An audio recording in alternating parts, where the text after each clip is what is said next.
So Andy's daughter is off to do West Wing for real. Yeah. To be an intern. Yeah. She just got done being the communications intern for Governor Herbert here in Utah. And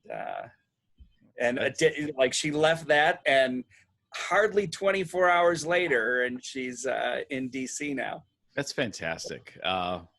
It gives me a little bit of hope that people like Catherine and the next generation of people that are going to be in probably either public office themselves or supporting those that are there. So, and given what we're seeing around us and what we're probably going to chat about over the next few minutes, it gives me hope, because actually I shouldn't say that I don't have hope, because when I watched the DNC convention, I was full of all kinds of hope.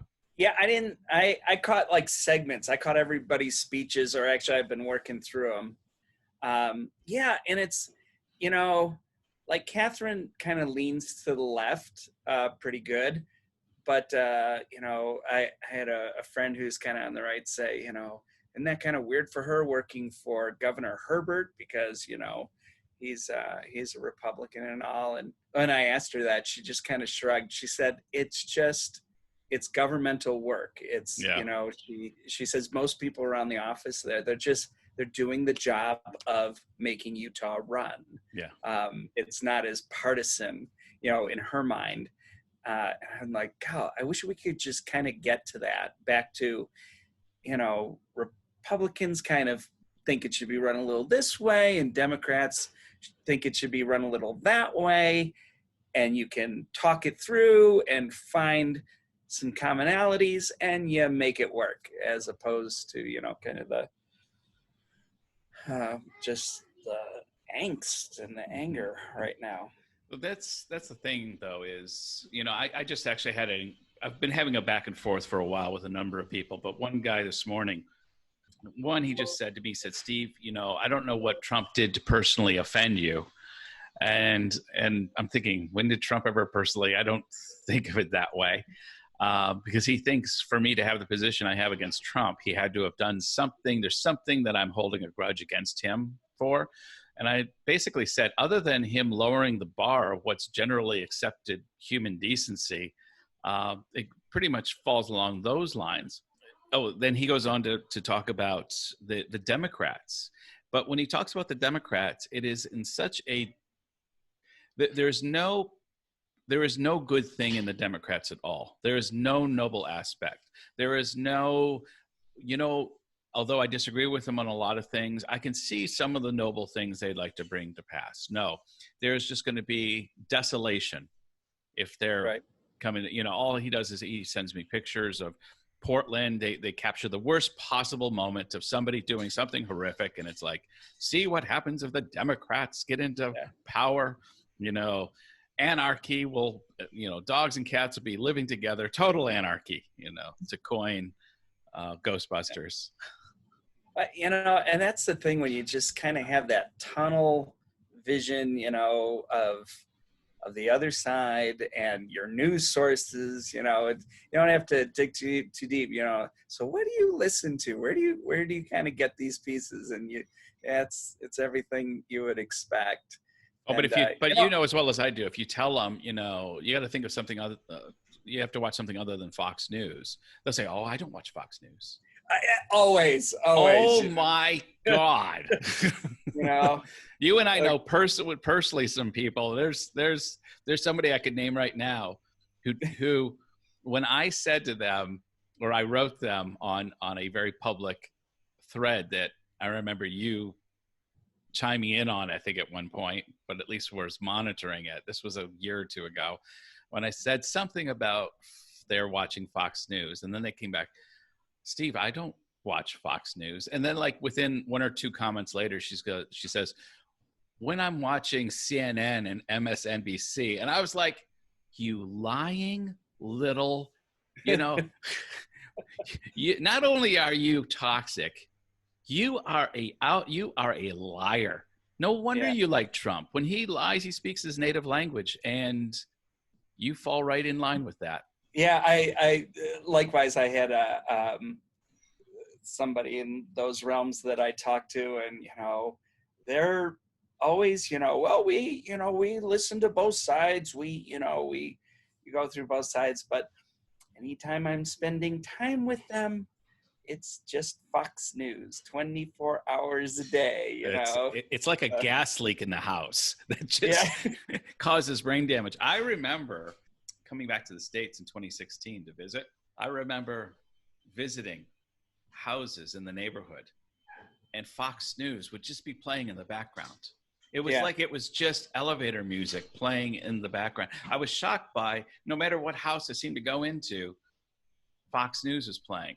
And it got me thinking, I travel a fair bit. Maybe not so much the last 6 or 7 months, but I get around a lot. I've been in a ton of airports, a ton of hotels. It's rare if you go into an airport around the world and they put up TV screens, you're either going to see BBC or you're going to see CNN. No one in the right mind in an international global community would put Fox News up as the news source we would want to communicate to the world. And it has nothing to do with right or left. It's more of journalistic integrity. Yeah, and that background noise thing. It was kind of like when we were growing up working with Dad, and Rush Limbaugh would just, for 3 hours play. And like some people to listen to music, other people kind of listen to background kind of right wing, and I suppose there's probably a left wing version of this too. But it's interesting, and I might have said this before at some point, but I remember years and years ago, either Catherine or Jacob, I turned on Rush for a bit and let it play. I think it was Catherine, and she said, "Daddy, just keep saying the same thing over and over. Can we listen to something else?" And it's like, it's true. I found one day I was listening to a little Glenn Beck, and he was on a topic, and he was kind of ranting on it. I was okay. I'm going to turn over to some other news for a little while. Boom, boom, boom, boom. I turned back to it, and he was kind of still on that topic. All right. I go to the other thing, and I come back, a couple minutes later, and he's still on that topic. And it's something about the dull mantra of it that just repeat over and over and over again. It's kind of like, the latest talking point that Trump came out with was, the DNC pulled God from the pledge. And I saw that. Yeah. I could go down the list of all my friends on Facebook who will start repeating that. Yeah. Honestly, I don't know anything about it. I didn't catch any of the pledge parts, but from what I understand, it wasn't even true. There was nothing to it. And again, I was like, to me, immediately doubtful. Yeah, I'd be all for they could remove God from the pledge as it was originally prior to the 1950s. But I had a feeling the Democrats aren't going there. Why would you shoot yourself in the foot over such a topic right now? Yeah. But boy, to them, that is just it, Well, and the funny thing is, and I never appreciated it when I was younger, the very folk that would be upset with that line being removed from the Pledge of Allegiance are completely missed the irony that a Christian shouldn't be pledging allegiance in the first place to anything other than the kingdom of God. I mean, it's if you read one thing from what Jesus taught, he really got big into those kinds of make sure you're where you're pledging and where you're saying these oaths. And to me, it's funny how when I was younger, I would always hear these arguments from the Quakers, the Mennonites, the Anabaptist wing of Christianity about how they wouldn't pledge allegiance to the American, to the flag. They wouldn't serve in the military because of their nonviolent stance. And I used to think that is so, it's just nonsense. It was so outside of my realm of being able to understand. It wasn't even rooted in any reality whatsoever. And more as I actually tack my life into the teachings of Christ, suddenly I'm seeing what they did and were doing is exactly what Jesus was commanding. The problem was not with the Christian teachings. The problem was with the Christianity I was birthed into and you were birthed into, being not really Christianity, but a form of Christo-nationalism. It was a hybrid religion. And it's funny how it that's it, and we would often hear stories about, like, in the Caribbean, how some of the cultures in the Caribbean would get Christianity, but they would mix it with their voodoo, and you get some Christian terminology with voodoo and stuff. Or in African tribes, they'll mix Christianity with some of their ancestral things, and we think, oh Lord, how don't they know that's idolatry and blah blah blah blah blah. How could that happen? How can that happen? And you just look around and you just see crosses on American flags and, fighter jets let freedom ring with a cross. It's just when you try to process it that way, and you think, I like how Brian Zahn said it. He says, America is four things. It's a nation, it's a culture, it's an empire, and it's a religion.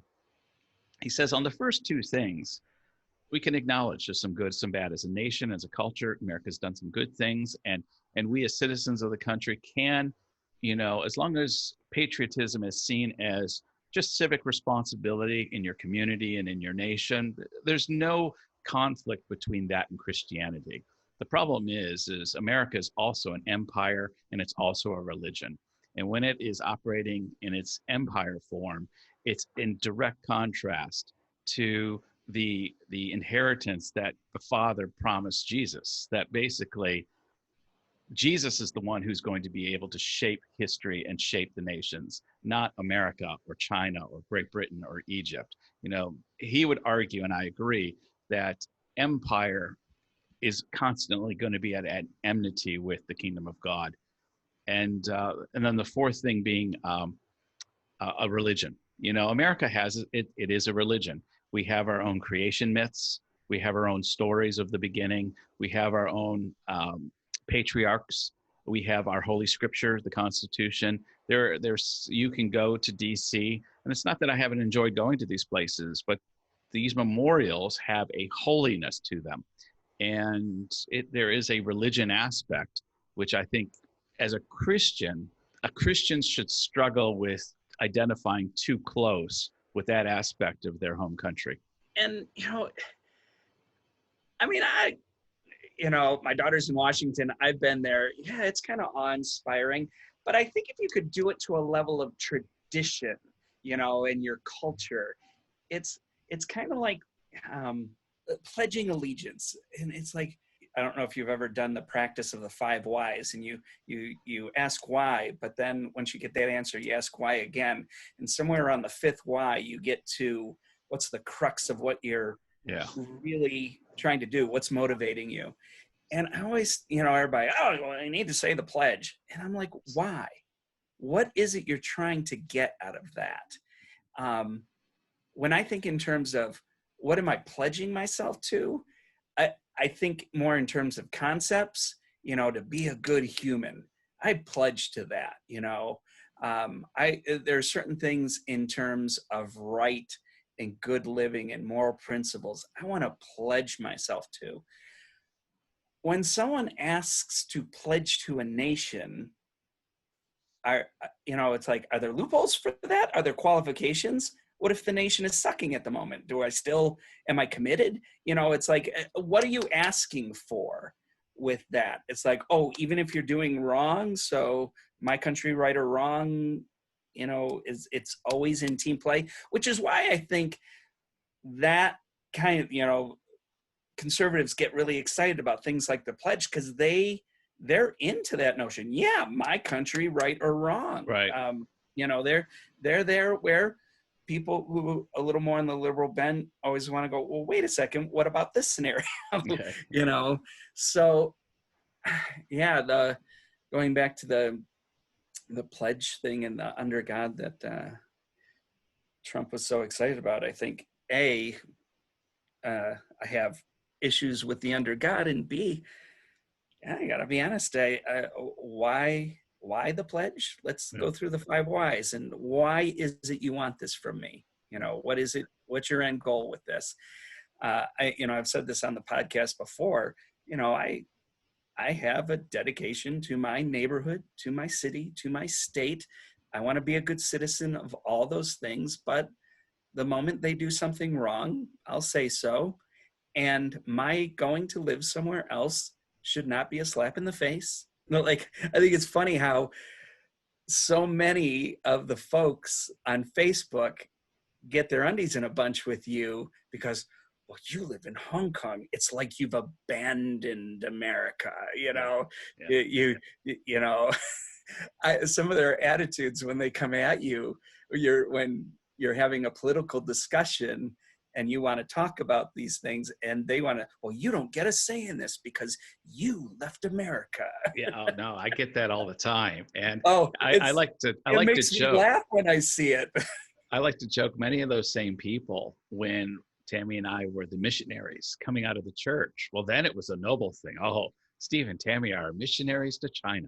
You know, it was a very proud thing.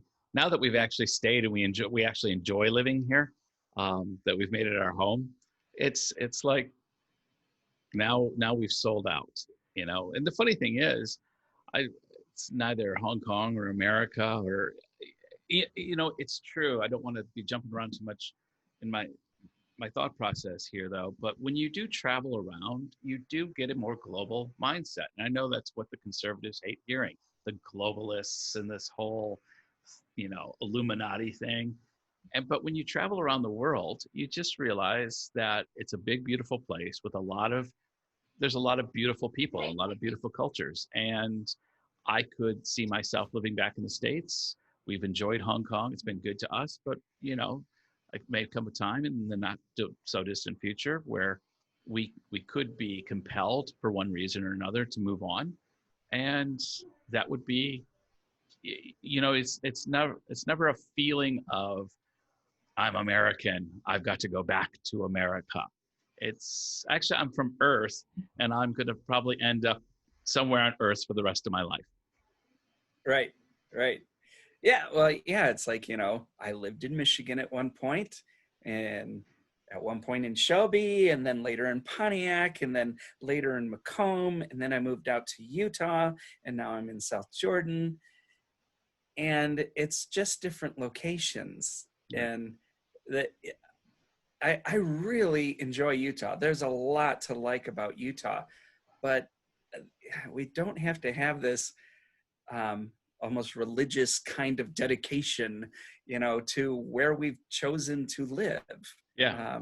It's kind of like when people say, socialism or capitalism. It's like it's a team thing, and it's like, guys, you do understand this is just various ways of approaching economics, and neither one of them is a pure thing, No. right? Yeah. You get that? Yeah. No, they don't. If I had to see one more time where somebody posts on Facebook or interacts with me trying to associate socialism with like anti-Christianity or anti-God or something, I just want to pull my hair out of my head. And you know what irritates me, Andy, and I'm sure you find yourself doing the same thing, is you end up becoming a defender of something you're not ordinarily the defender of.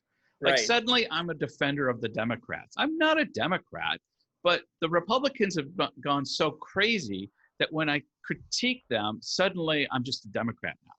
Or, Right. or like Hillary Clinton. It's like I didn't vote for her in 2016. I don't particularly like her as a politician, but I realized that my dislike of her is rooted in just policy differences over the years. I can see some things she does well and some other things she doesn't do well. She's not my cup of tea, but there it is. Whereas I realized with a lot of people that you and I know that couldn't even consider voting for Hillary because it's not even a policy difference. Hillary and by proxy Bill, they represent, it's a scapegoating mechanism. Right. Basically, for 30 years, they've been piling up this anxiety of the world, the humanists, the socialists, the gays, the environmentalists. They're all, they create this anxiety in that white evangelical power structure. And they take all of that anxiety and fear and they need an object to blame. I've got to throw this on something. And they throw it on Hillary Clinton, to the Democrats and that. So when they talk about Hillary in a negative capacity, she is like evil personified, as opposed to me just thinking, she's not my cup of tea. Yeah, and it's what's interesting, like if you saw the Chris Wallace interview with Trump, one of the best parts was when he asked the question, Chris Wallace asked Trump, he said something to the effect of, you know, given your 4 years, what good thing do you want to be remembered for? And Trump immediately launched into this whole negative thing about horrible Democrats, and Chris Wallace tried to bring him back, you know, but tell me something that you know you're proud of, you know, that, and Trump just couldn't articulate it.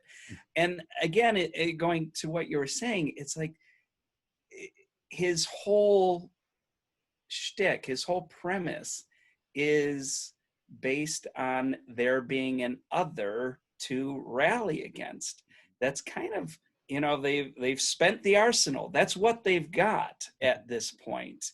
And again, once Trump is gone, I'll probably never bring him up again.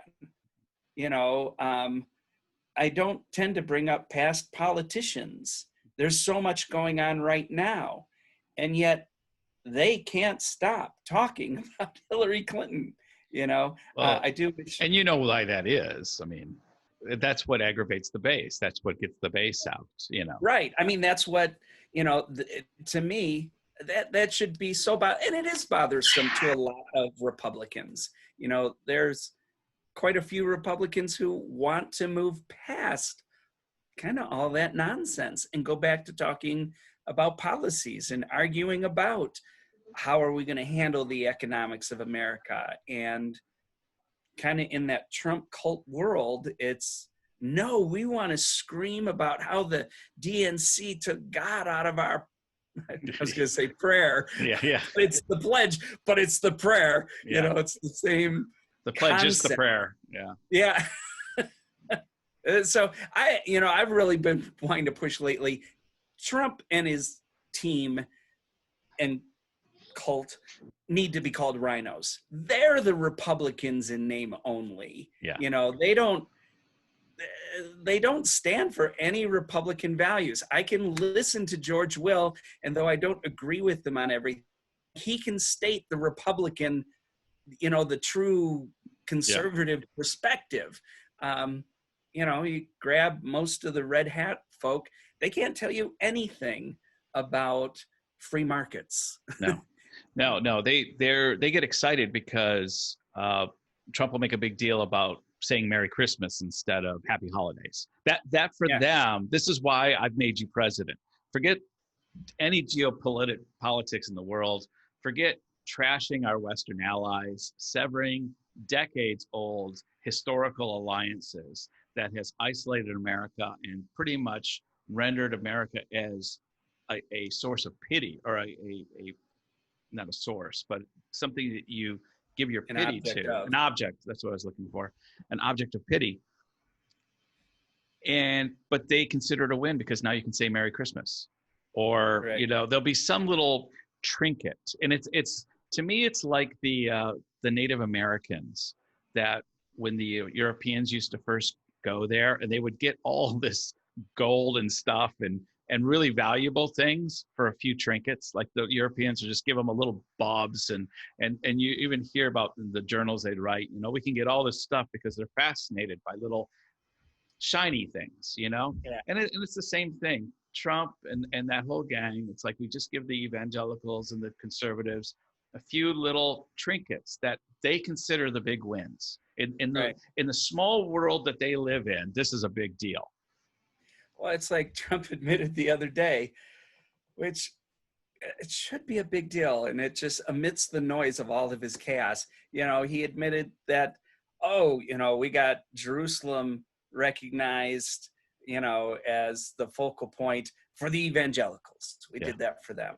And it's like, can we imagine making geopolitical decisions by a president that are based on good advice and rationality as opposed to evangelical apocalyptic superstitions? Yeah. You know?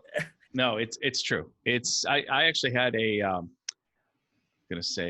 got something. I've been going back and forth with somebody for a while now, a pastor. And he gave me his list of why he's supporting Trump. He's anti-abortion. And then I responded to each and every point. So he said he's anti-abortion. And I just said, Trump is not anti-abortion. He's a day trader. He made a deal with the evangelicals for their vote on an issue that's very important to the evangelicals. He's most likely, though, the candidate who has actually paid for an abortion. Like, if you had to put a Biden and Trump and say, okay, which one is really anti-abortion? Which of these two would you guess has probably been involved with an abortion at some point? Personally, I'm a betting man. I know where I'd put that money. Yeah. Number two, he says he defends religious freedom. I just responded, I'm not sure the non-Christian Americans would see it the same way. Absolutely. It cracks me up, the level that they will pronounce that, and yet it is so navel-gazing because they see it only as theirs.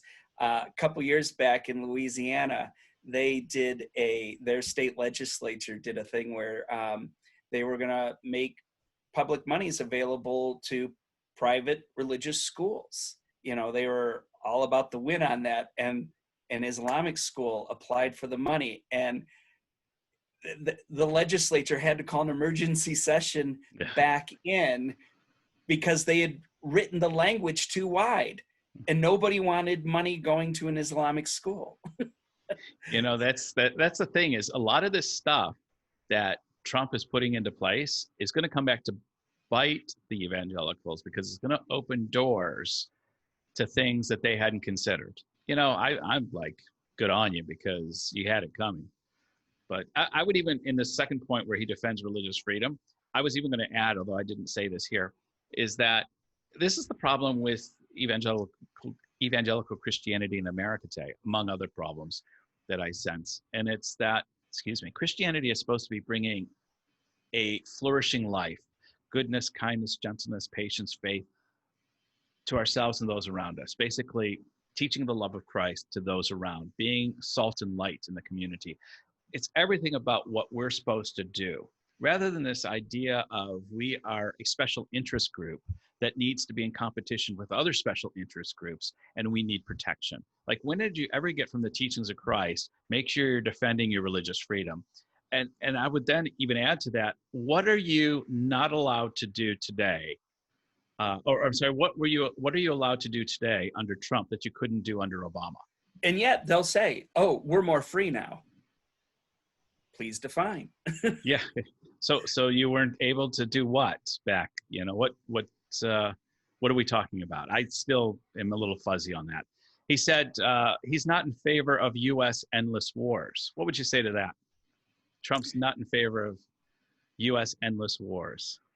It was the one area early on I thought, oh, maybe he will actually do this. I think he just has generally no interest, any whatsoever, in foreign policy other than self-containment. I think he puts us in more danger. Yeah, no, I agree. I just put most Americans are not in favor of endless wars. I don't see, like, Obama was like, we need to be in more wars, or Clinton, or you know, obviously Bush W got us into some doozies.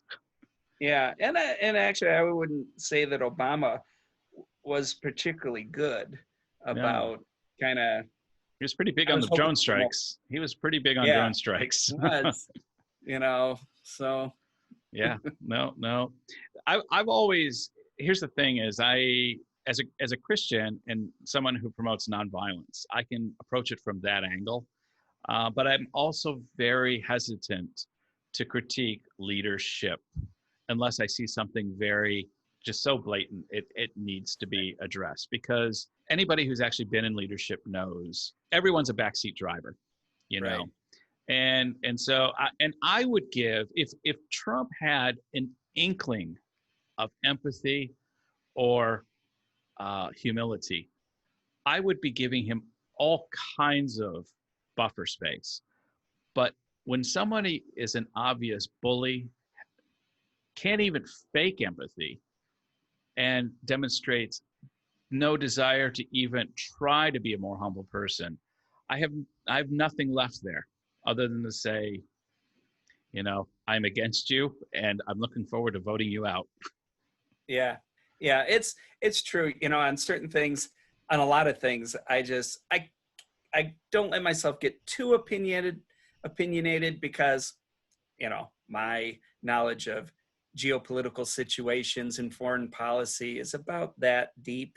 Mm-hmm. So, but I can, as a backseat driver, notice, he does cozy up to dictators and is alienating all of our allies. Yeah, Yeah. I can catch that part. Yeah.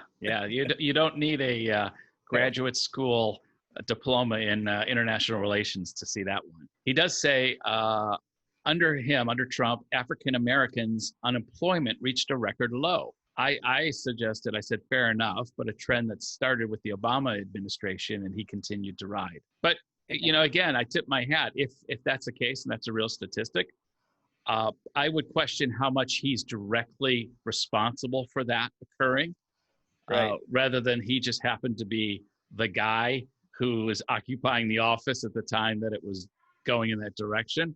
But Yeah. let's give him that one. Right. It's like, okay. Yeah. He is pro-Israel. What do you say to that? Trump is pro-Israel. If by that he means he's willing to play along with evangelical desires in this regard and mouth the right words, that's true.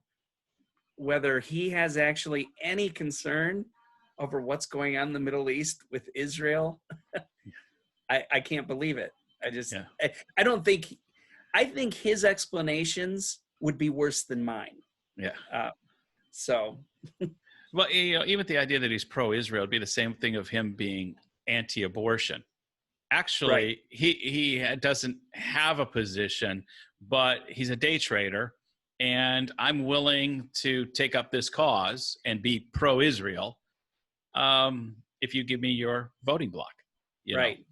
And that only lasts as long as it's beneficial to him. It is a completely transactional position. Right. He has no moral position there. He has no level of principles that he is following. At best, it's a transactional relationship. And that's another thing is with Trump, I prefer an immoral person to an amoral person, like someone who doesn't even have a compass besides their own nerve endings. Like essentially, to me, Trump is a nerve ending. He reacts in the way that the nerve is touched. There is no human, ability to override with a mature mind that even though I have a impulse to do this suddenly, I'm going to do the mature thing, or I'm going to I'm going to go I'm going to overcome that impulse. He is given to his impulses. I love the part in Hamilton where Hamilton is describing at the end his relationship with Jefferson and Burr, and he says of Jefferson, I don't think I've agreed with him once. We fought on like 75 different fronts, but when all is said and all is done, Jefferson has beliefs. Burr has none. Yeah. It's not even that he was saying Burr was, as you said, not immoral, but he didn't think Jefferson was immoral. It's just like, we just do not agree on anything. Yeah. But I'll take that in terms of principled positions as opposed to someone who just says whatever. Yeah. And that's what we have in Trump. And this is what I go back to why he's a rhino and his followers are rhinos. They don't have principled positions on things. It's just a free well, they would argue abortion. Abortion is their principal position, and probably homosexuality, same-sex marriage. And I've always said that their position on abortion is a smokescreen, mm-hmm. because they will happily allow abortions to occur as long as they have the legal no being stamped on it. In other words, what they won't allow is if a democratic legal position and social policy allows for abortion, but in supporting women ends up driving down abortion rates, they'll nix that. Oh yeah. because they want the control. They want to tell a woman, even if that means that and you see this across America, you go into some areas where the worst abortion is the red states. Yes. Yeah. But they're okay with that. So long as they're in control. To me, it still goes back to it's a level of control because you're willing to sacrifice in order to keep your objective truth position or however they frame it. Yeah. That's the larger issue to them. And whether or not a child is aborted is subjugated to that. I've said before, Andy, is who coined the phrase safe, legal, and rare is Hillary Clinton. And the evangelical Christians, which we come out of, because we need to state for any new listeners, you and I come out of this background, that for evangelical Christians, it was, like Hillary Clinton was such a personified force behind abortion. And we would look at her saying that it needs to be safe, legal, and rare, and never notice that she actually said rare, only the safe and the legal. Like we jump on that and we get our knives out and we're anti-abortion and you're pro-abortion and we're against you, rather than saying, oh my gosh, you don't want to see abortions either, really. You're acknowledging the very fact that they should be rare in your eyes means that that no community benefits from an increase in the amount of abortions. I've said this numerous times. Only the most psychotic, radical left person advocates for more abortions. Like nobody's jumping up and saying, we only had X amount of abortions this year and we really need to up that. Right. Nobody says that.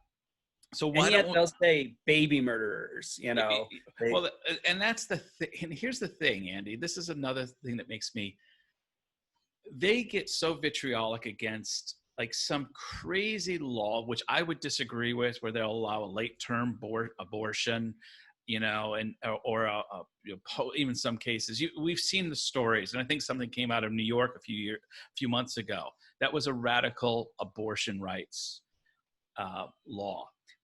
What the anti-abortion or the pro-life group, they'll highlight that, not realizing that their constant vitriol matches the vitriol on the pro-choice side.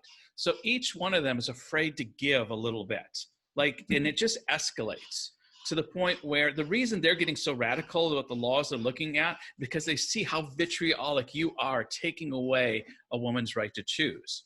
Rather than if we could just get people on both sides to help, I would go to Hillary Clinton and challenge her on the rare. Okay, you want abortions to be rare? We want it to be rare. We'd actually like it to be none, but I'll settle for rare. How do we work together rather than fighting to lessen abortions in this country? But you're right, the pro-life gang really doesn't want to operate that way, because lowering abortion is actually not their objective. No.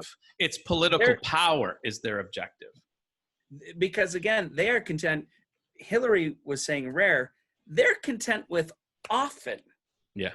They're content with often, so long as instead of safe, legal, and rare, they want unsafe, illegal, and if it's often, as much as they'll cry about the numbers, their priority is unsafe and illegal.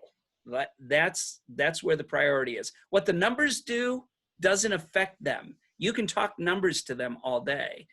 They want those two things up front. That's it. No, you're right. And I've said before, even when I ran for Congress, my position hasn't changed. I'm the same Republican that I was then when I ran for Congress. I said I would rather have abortion legal and no one taking advantage of it than having it illegal and it being performed en masse in unsafe conditions in back alleys somewhere. Or even another example was, I think it was back in April, it was a Supreme Court decision, or they bounced it back to the lower courts. But I remember seeing all of these nuns coming out of the courtroom happy because the courts, in what they had done, had upheld contraception being like an employer could like remove contraception from their insurance policy. Even if the insurance provider was providing it, they could pull it back out. Sure. And to them, this was making them so happy. So again, it's like, oh, so what's the real issue here?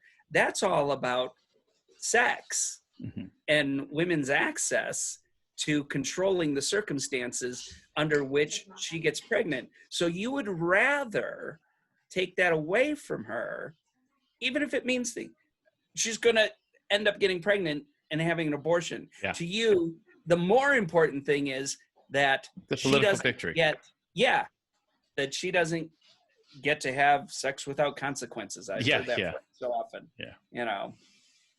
Because so to them, the consequence is more important than the abortion not occurring. This is why they're just full of it. Yeah. I want to go down this list, Andy, and touch on these other reasons, because they're all really good reasons of why evangelicals have supported Trump against what we would consider their Christian faith. But the last point is really where I want to take this, what we had talked about as conspiracy theories. But let me just moving on to 6. He says, Trump is the only world leader brave enough to stand up to China. And I would say no. I said, he's Xi's buddy. He admires Xi. He gave Xi a pass in January on COVID. So much of this trade war stuff, and even as he's escalated it with the whole Kung flu thing and China flu, is really just this is just appealing to the base. You know, this is 3 months before the election. Finding another, it's always the foreigners, it's the foreigners, China is the big baddie now. Let's, I'm only going to score points by ragging them. It's funny, when they did the tit for tat closing of the consulate, there was a good article in the paper here that was saying that some of the smarter, wiser folks up in Beijing are cautioning Xi, listen, don't get pulled into a tit for tat for everything that Trump does over the next 3 or 4 months, because most of it is just electoral positioning, and he doesn't really mean it. It'll go back to normal after the election, one way or the other. 7, he's a businessman. The economy boomed before COVID-19. Yeah, I've never bought the businessman thing. He's a showman. Yeah, he's a failed businessman. He doesn't want to run businesses. He wants to be on television, and he wants to trade tweets with celebrities. That's what he wants to do. Yeah. No, that should be on a T-shirt. He doesn't want to be a businessman. He wants to be on reality TV and swap tweets with celebrities. Yeah, I just put he did the biggest tax cut in U.S. history. Basically he took out a huge loan, and it's like pouring gas on the fire and bragging over your fire making skills. I've likened it to, if I go out and go to the bank and I get $100,000 US loan, and I get a penthouse suite and a nice car, and I got all this, and I think, wow, Steve's doing really well. Well, yeah. Anybody can do well on borrowed money. Yeah. Well, I remember I was talking to a friend once, and they had really upgraded their home and bought new furniture and carpets and all this. And I didn't ask, but I was thinking, wow, where did all that money come from? Did an aunt die or something? It just seemed like all of a sudden they had spent a good chunk of money. And when he and I were working out some months later, somehow we got on the topic, and I was like, oh yeah, I know she really did all of this, home improvement stuff. And he said, well, yeah, our credit cards raised our credit limit. And I was like, oh, and it's that kind of thing where it's like, well, yeah, you can look like you're the big spender when you just raise the limit. Limits, yeah. That isn't real money. Yeah, no, it's not. But it looks good for a little while. It does. He will appoint another Supreme Court judge. We need more Supreme Court judges. What do you have to say? Do we need more Trump-appointed Supreme Court judges? Well, no, I don't want any, of course, but I can understand from his point of view. Willing to put a lot of your chips in that arena. I can't blame the right. If somebody says, I think Trump is the biggest a-hole on the planet, but he will do our bidding in order to get his cookies. Yeah. So we want the Supreme Court. So I think he's a jerk, but I'm going to back him so I can get that. I can accept that kind of transactional perspective on Trump. I get it, but that's not how most of them think. No, it's not. No, and I hate when they bring Jesus into it. You know, there's the whole. It's like I got one friend of mine he doesn't hit the Christian angle. We were chatting about 3 or 4 months ago. He's an investment banker here in Hong Kong, and he says, I was saying, oh yeah, a lot of the evangelical Christians support, Trump because of the abortion and Supreme Court justice. He said, Steve, I don't give a shit about any of that. My stock portfolio is doing fantastic. He goes, and that's what I care about. I'm backing Trump because he's good for my portfolio. And just like you said there, I disagree with that kind of motivation.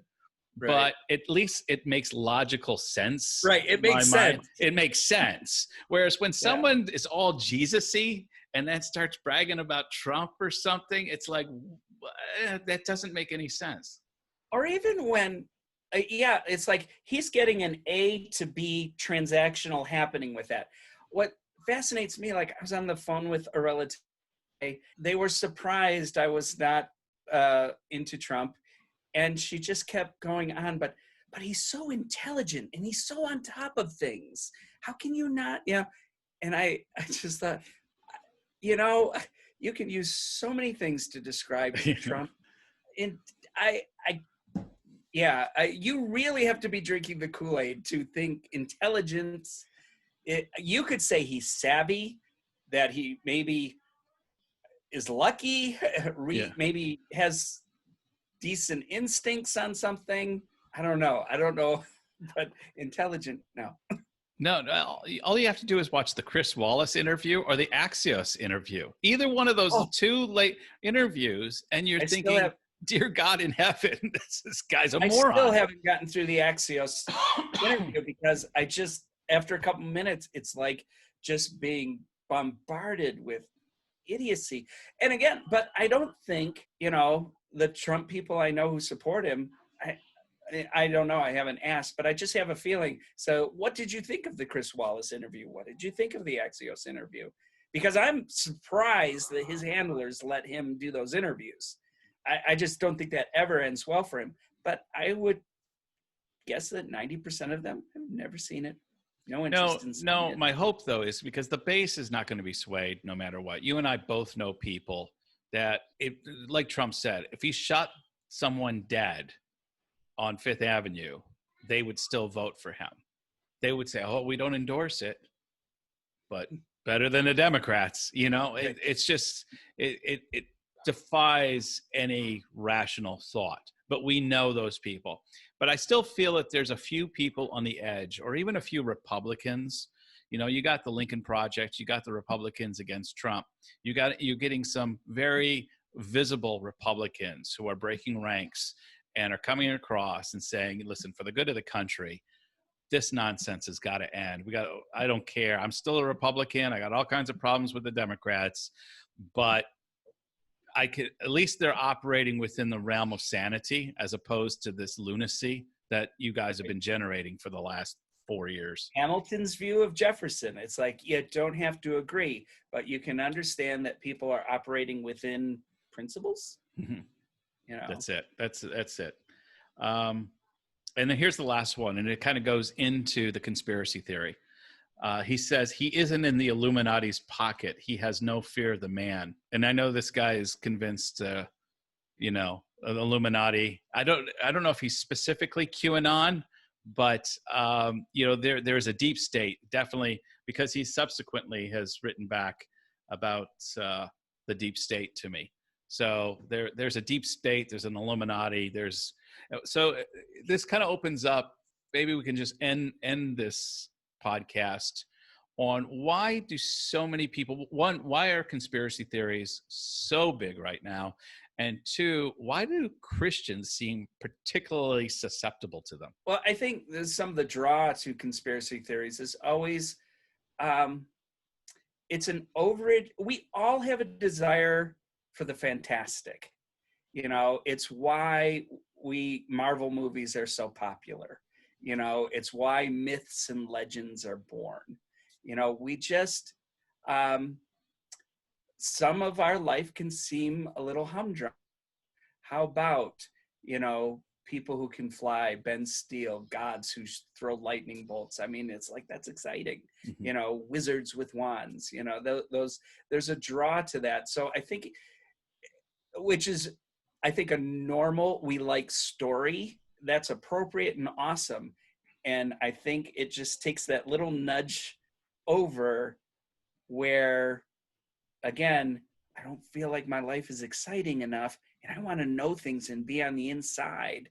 And then a QAnon conspiracy presents itself, and I get to feel smarter than everybody else without having studied. Yeah, I get to be in the Anything. know. I get to tell those Right. elites and those guys who think they know more than I know that deep down they don't know nothing, and I'm the one who really knows. Yeah, within that group, because across the board, show a conspiracy-minded group, and there is a disdain for knowledge, education, study. They don't like that. You know, they want the quick route to something. I was watching an excellent documentary the other day called The Speed Cubers. It's all about these kids. I watched that. Yes, we watched that. Awesome. That was incredible. Those kids are they're amazing. For the listeners out there, he's talking about a Rubik's Cube and these tournaments they have with these, they call them speed cubers. And it's fascinating how fast they can solve a Rubik's Cube. Under 7 seconds. It was amazing. But I love when somebody asked one of the cubers, you know, so how'd you get, you know, how are you this good? And he just said, practice. You know, not, oh, I'm just naturally abled, you know. It's like, it comes down to practice so much. If you want something worthwhile, you've got to make a certain level of commitment, and conspiracy theories require no commitment. No, it's true. And then, you know, digging a little deeper into the evangelical Christian reason, you know, you and I growing up, education was always suspect. Universities were always suspect. We were always told, yeah, me too. It took a while for me to I went to community college and goofed around for a while, but I only got serious about education a little bit later on. But science was always held with a bit of suspicion. And, you know, we were told that no matter what authorities, no matter what evidence, data, newspapers, the media, that was all suspect in light of whatever our pastor happened to be saying, whatever he said the Bible happened to say. And I won't even say what the Bible said. It was always about what the interpretation was of your particular church. Right. So there is this suspicion, this natural cynicism and suspicion for knowledge, for education, like everything you just said. And it really, for the last 30, 40 years, this right-wing petri dish has been cultivating in evangelical churches, and it finally exploded in 2016. And a distrust of government. Toss that one in there too. Yeah. You know, it just which is funny to me because now Trump is the government, and yet somehow he's still able to get away with talking as if he's not. You know, well, that's you're hitting a nerve for me, because if I've heard it once, I've heard it 100 times from Trump supporters. Oh, the mainstream media, huh?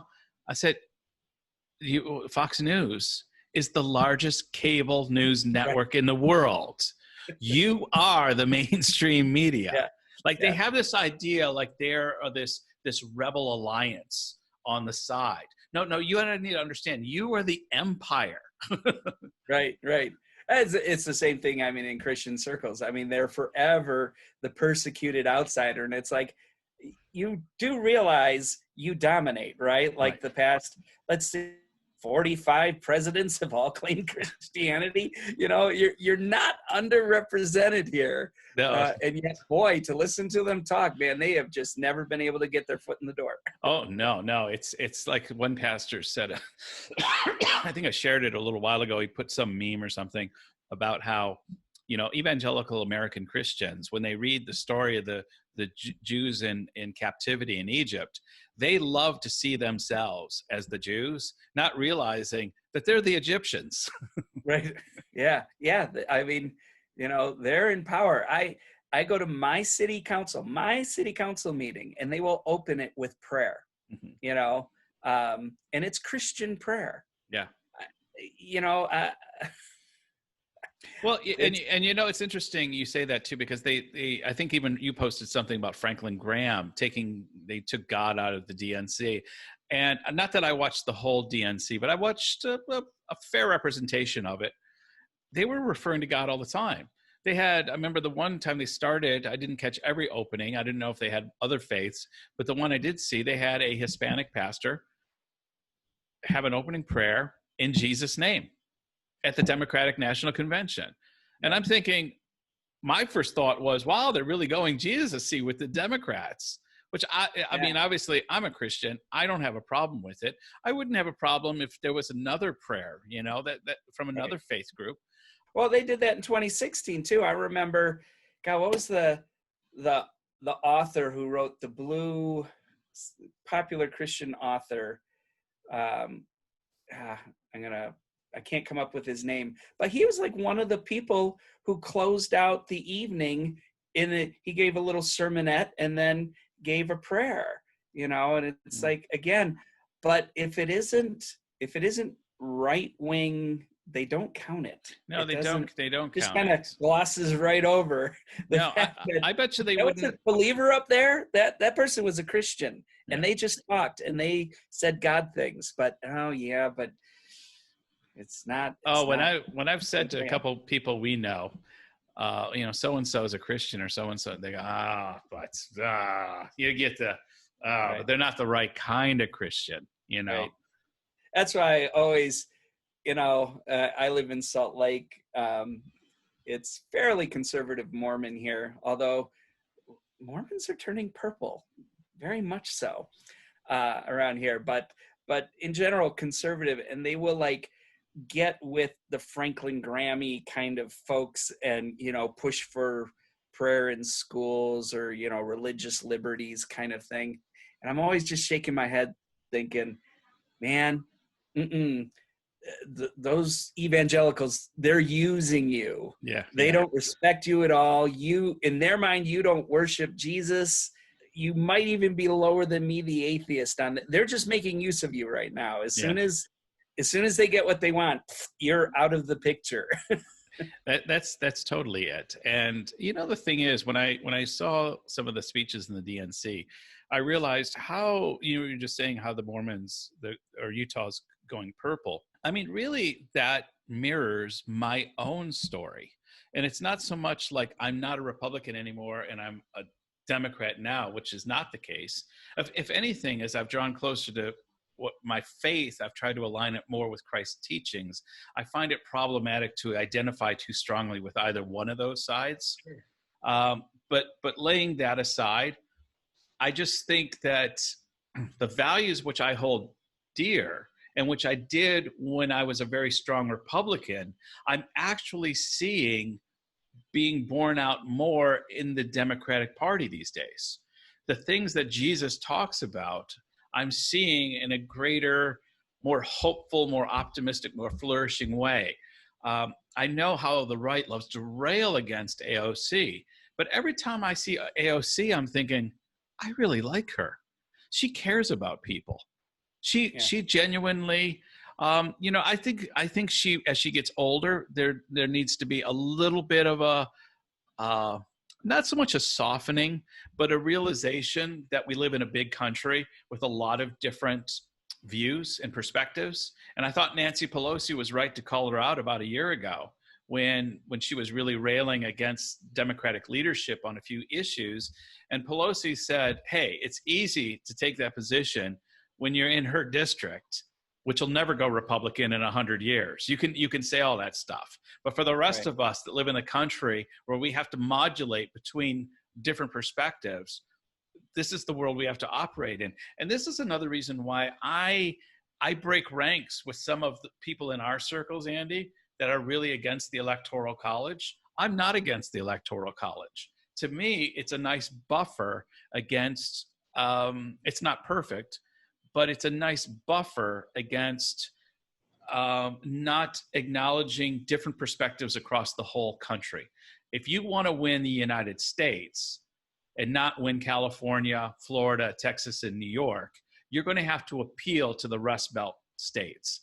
California, nobody cares about California in the 2020 election. Everybody knows where that's going to go. We, for the first time, we're going to be, not for the first time, but whether it's TV or entertainment, we are inundated with Texas and California. The TV shows always take place there.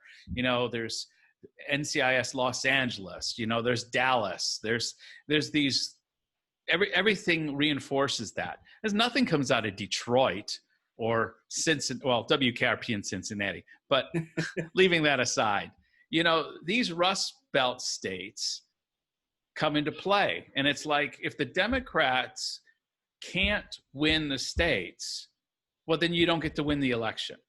You've got to spread out, in my opinion, and you're welcome to have a different view on this. You've got to modulate your Democratic platform or your political platform so it can have at least some appeal to the Democrats in Kansas and not just San Francisco. Yeah. I don't have really strong opinions on it because, again, I don't consider myself very educated in it. So I kind of, that sounds interesting. To me, there's probably a middle ground in there somewhere, because it is interesting to see. I forget what the numbers were, but like how much of a population a congressional representative, how many people he represents in Wyoming, compared to how many people he represents in California. It was, the vast spread of numbers was just off the hook. And it's like, I could see where, all of those congressional voices, people, they don't get voiced the way a Wyoming person does. Mm-hmm. But I totally hear your perspective too. Yeah. And I've heard that argument made that without the Electoral College, it goes to a couple main population areas and then screw everybody else. That's it. But the thing is with the population issue, and this is where it's going to become problematic, is everyone knows in 2020, we don't know who's going to win the Electoral College. That's what's really being decided. Everyone knows who's going to win the popular vote. Joe Biden will win the popular vote in 2020. If these margins consistently get wider and wider, it's going to become problematic because you don't have a majority of the country backing you. Even Trump's already feeling it. You've got 3 million more people voted against you than voted for your opponent, but you're the president. So I don't know what his strategy is, because my strategy would have been in that situation to build bridges and to expand my base. He's done nothing to expand his base. Yeah. No, it's one thing I really enjoyed that Joe Biden said about, hey, I'm a Democrat, but I realize if I become president, I'm president of the United States. And therefore, my goal is to be everyone's president. I wrote about this on a blog piece, just that it's like in my own small way, I work with the public. And, I'm a teacher and I have a class with all different levels of needs and parents who have all different expectations. And I can't be everything to everybody, but I can support everybody and I can listen to everybody. And I heard Joe make that declaration in his speech, where to me, Trump has made very plain he's the president of his base. Yeah. And he has no interest in being anybody else's president. No, that's you're absolutely right there. I used to always struggle with someone who would say so-and-so is not my president, because I always felt up until Trump that no matter what side you were on, the other person, I would never argue for a minute didn't really want what's best for the country and the people in it, who had a measure of empathy despite whether, what political leaning you had. Trump is absolutely the only person I feel is not my president. I repudiate my former viewpoint on this, and I will state this guy is not my. He's president of the United States. I'm American, so yes, there is this legal thing. I would have never felt before. Like, when Clinton was president, I was a strong Republican. I mean, when he was elected president, I was so depressed. But there was never a time in 8 years that he was president that I never felt that he wasn't my president. In fact, when he came to visit Hong Kong, we went down there. We were excited. Bill Clinton's coming through. Yeah, because the president. He's the president. Right. That's the way we thought in the old days. I tell you, if Trump was here, they talk about respecting the office. Whereas, because I could say Clinton respected the office, and of course I can get the criticism. Yeah, well, but he's a very virile. He was a very virile president. But Trump, he started it. It's like, yeah, he has made clear that he is not my president. Yeah, he's made that clear to me. Yeah, regardless of what I say. Yeah, because Joe says I want to be everybody's president. Trump has said and has demonstrated, if you don't show fealty to me, revenge politics is what's coming your way. Yeah. If you're not 100% on his team, he is out to get you. Yeah. Screw whether or not you're an American, you're his enemy. That's clear. Yeah. I wonder if a real strong Trump person would even deny that. No. And I think one of the most disappointing things in a lot of this is, like you were saying, if a lot of our Christian friends and family that support Trump were not so supportive of him, in a way, like if it was really a transactional thing, whereas I can't stand the guy, I can't wait till he's not president, but he's given me the Supreme Court justices, and abortion's really important to me. But I hear what you're saying, but I'm gonna bite the bullet, and I'm gonna vote this way because he's giving me what I want. If they would do that, I could kind of understand it. But there's still so much of a supplication, like deep down, to me, on a personal level, and this is Steve speaking, on my personal journey, I've struggled with the Christianity that you and I were brought up in for a number of years, a few years ago. I've subsequently kind of gone through my phases, listeners have heard here, and I've kind of come out the other side I think a more vibrant faith. But I was sensing 10, 12 years ago, there's something wrong with this belief system that I'm part of. There's something wrong. I can't quite put my finger on it, but there's something wrong here.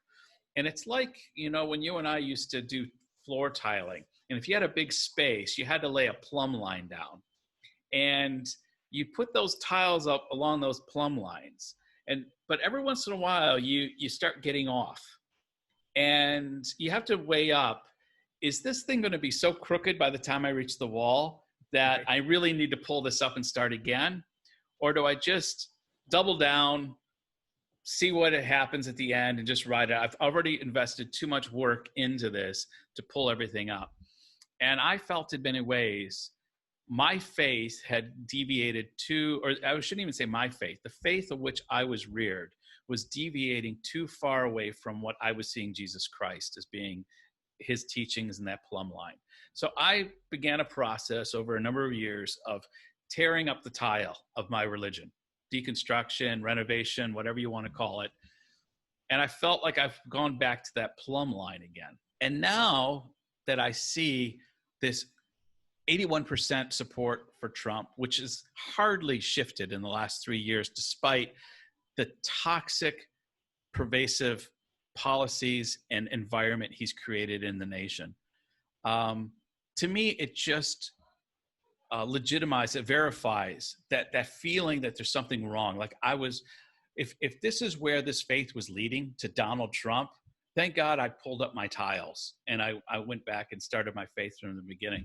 I know you've processed differently. You've left the faith, but as you and I have shared many times, although sometimes our language would be different, we talk along the same lines of what we want to see in the world. Right. Yeah. The goals, which again, scaling back to the beginning of the conversation, you and I can pledge allegiance to truth. We can pledge allegiance to goodness. You know, we can pledge our allegiance to our fellow humans on this journey with us. And I can do that with clear conscience, and I never have to backtrack it. Yep. You know, and with this list that this guy sent me, you know me and the fruit of the Spirit, but whenever I hit people like this person with the fruit of the Spirit, they have to ignore me, because if they apply Jesus's criteria, then they're wrong, and they can't be wrong. So they have to point at something else. So it's not, does Trump exude the fruit of kindness, gentleness, compassion, patience, self-control? Like, are these things evident in his life? Well, obviously they're not. So if I'm going to justify voting for him, I've got to come up with another set of criteria. Well, he's anti-abortion on his judges. He's pro-Israel. I come up with a totally, ad hoc criteria, because the criteria that my faith commands of me is going to leave me with an outcome I don't want to go to. And right. And this is where I can get behind Biden, because then I look at Biden, I look at 30 years of empathy. You've seen some of the stories that have come out, things, one, he's suffered and things he's endured, and some of the things he's done for other people. And you think, is this man kind? Yes. Is he self-controlled? Yeah, largely. Is he patient? 30 years he's been trying to be president. Is he gentle? I think he's a kind man. I was just telling somebody the other day, I said, listen, Biden wasn't my first choice, and I don't know if he'll be the greatest president America ever had, but he's a kind man, and I can vote for kindness in 2020. Yeah. Well, I think we've got enough for a podcast here. You have any final words you want to say about conspiracy theories or the 2020 election? Or, on paper, it just seems like Trump should lose, but I can't give my heart to that yet. I'm in the exact same position, man. He's not going to concede. It's not like, right. Like I think it was Bill Maher. A president would say that. It should set off alarm bells.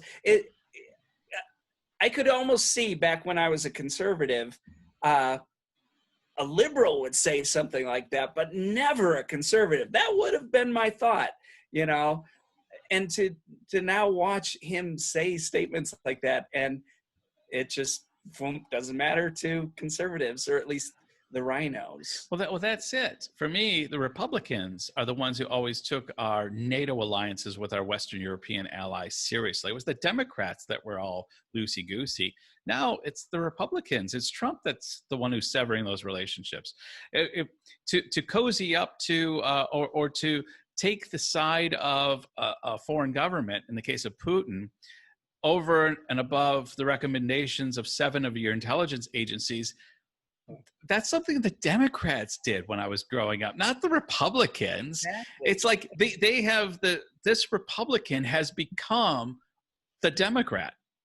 Right. Or at least the Democrat we grew up with. We would have used to have thought of it.